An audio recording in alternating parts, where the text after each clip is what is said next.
আসসালামু আলাইকুম। 8.5 ইঞ্চি লম্বা আর 7 ইঞ্চি চওড়া একটা বক্রম নিয়ে বক্রমটাকে দুই ভাঁজ করে দিলাম। এরপর 1 ইঞ্চিতে একটা দাগ দিয়ে লম্বা করে দাগটা মিলিয়ে দিলাম। এখন আমি গলার লম্বার মাপটা নিব 6 ইঞ্চি আর কাঁধের চওড়া মাপটা নিব হচ্ছে 2.5 ইঞ্চি। আপনারা এই মাপটা 36 থেকে 38 ইঞ্চি বডির জন্য নিতে পারেন, ঠিক আছে? এর থেকে বড় দিলে কিন্তু বড় হয়ে যাবে। এরপরও আপনারা আপনাদের পরিমাণ মতো লম্বার মাপটা চওড়া মাপটা নেবেন গলার। এরপর 4 ইঞ্চিতে একটা দাগ দিলাম। এরপর গোল গলার শেপ করে দাগটা মিলিয়ে দিছি। নিচের দিকে আমি 1/2 ইঞ্চিতে একটা দাগ দিছি। এখানে কিন্তু ডিজাইন করার জন্য 1/2 ইঞ্চিতে একটা দাগ দিলাম। এরপর গোল গলার মতো করে আরেকটা দাগ দিয়ে দিলাম। এখন এখানে আমি 1 ইঞ্চি থেকে 2 সুতা কম, 1/2 ইঞ্চি থেকে 2 সুতা বেশি এরকম দাগ দিয়ে কিন্তু কেটে নিব, ঠিক আছে? এখানে আপনি 1/2 ইঞ্চি বা 1 ইঞ্চি চওড়া নিলেও নিতে পারবেন, আপনি আপনার পরিমাণ মতোই নেবেন। তো দাগ অনুসারে কিন্তু কেটে নিলাম। এখন এখানেও আমি দাগ অনুসারে কেটে নিব। খুবই সুন্দর একটি গলার ডিজাইন।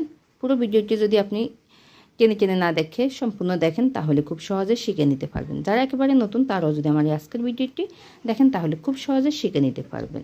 এটা হচ্ছে সামনের গলাটা আর এটা হচ্ছে পিছনের গলাটা। একটা বক্রম থেকে কিন্তু আপনি সামনের গলা এবং পিছনের গলা দুইটাই নিতে পারেন। আমি 4 ইঞ্চি দিচ্ছি গলার লম্বার মাপটা। এরপর গোল গলা শেপ করে দাগ দিয়ে দিতে হবে।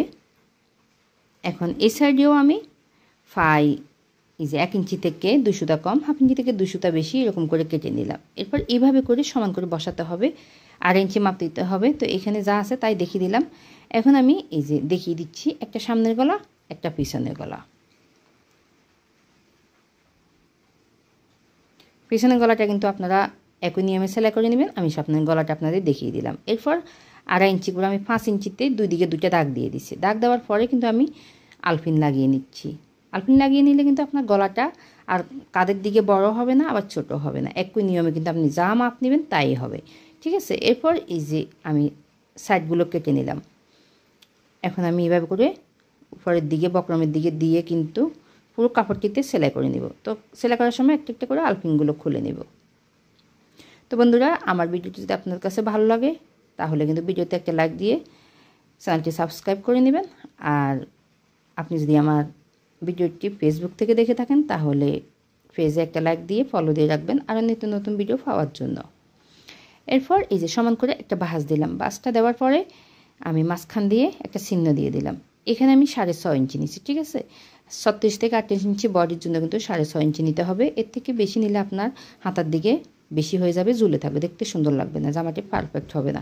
তো এরপর দুটো চিহ্ন একসাথে বসানোর পরে কিন্তু দুই সাইডে আমি আবারও আলপিন লাগিয়ে নিচ্ছি।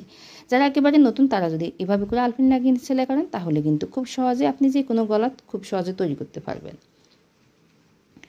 তো আলপিন লাগানোর পরে কিন্তু আমি সাইডে একটা সেলাই দিয়ে দিচ্ছি। তো এই সেলাইটা কিন্তু আমি বক্রমের উপরে কিন্তু দেব না, বক্রমের সাইডে দিব। বক্রমের উপরে দিলে কিন্তু আপনার গলাটা ফিনিশিংটা ভালো হবে না। আপনি গলাটা সেলাই করার সময় অবশ্যই কিন্তু আপনি বক্রমের সাইডে কিন্তু সেলাইটা দিবেন। তো যে কোনো কাজ আস্তে আস্তে করার চেষ্টা করবেন তাহলে কিন্তু আপনার কাজটা অনেক সুন্দর হবে।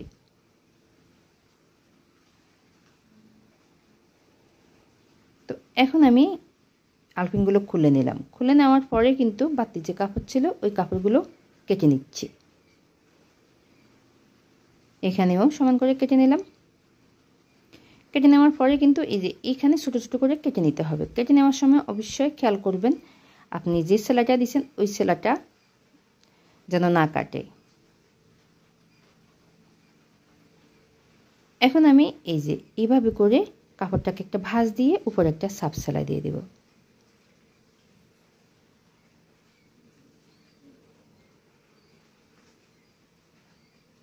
কাপড়গুলো কিন্তু ভিতরে যে কাপড় আছে ওই কাপড়গুলো আমার হাতের ডান দিকে কিন্তু হবে, অর্থাৎ বক্রমের উপরে কিন্তু সাইডে হবে।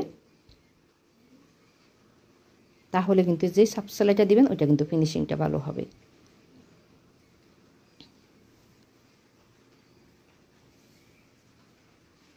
এরপর এইভাবে করে কর্নারগুলো কিন্তু খুলে নিতে হবে। খুলে নেওয়ার পরে কিন্তু আলপিন দিয়ে কর্নারগুলো বের করে নেবেন।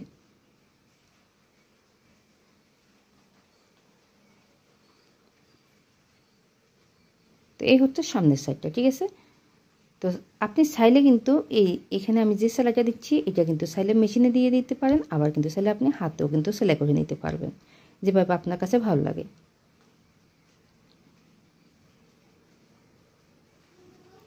তো একই নিয়মে পিছনের গলাটা তৈরি করে সেলাই করে নেবেন। ভালো থাকবেন, সুস্থ থাকবেন, আবারও দেখা হবে।